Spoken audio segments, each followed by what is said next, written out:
IFM News. IFM News. IFM News. Lokal. Inbatad ni Attorney Donato Balderas Jr., Schools Division Superintendent iti Ilocos Norte, balanse ti bilang dagiti mangisursurog ken estudyante karete umay nga school year 2026 to 2027. Sagun ken Balderas, saan nadakkel problema ti ratio ti teacher to student.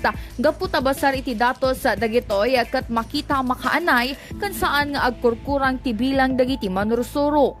Nupay kasta, inay na, at ilaang posible nga adda pagkurangan na kat itibiyang ti senior high school. To be honest, ma'am, dito yung Ilocos Norte, kasla balanse iti bilang ti teachers. Ti kasla lang kitkitan tayo nga pagkurkurangan tumanan na kada ito senior high school. Ngam sigun iti datos iti planning office tayo, balanse mat na. So, han nga dakila problema dito Ilocos Norte.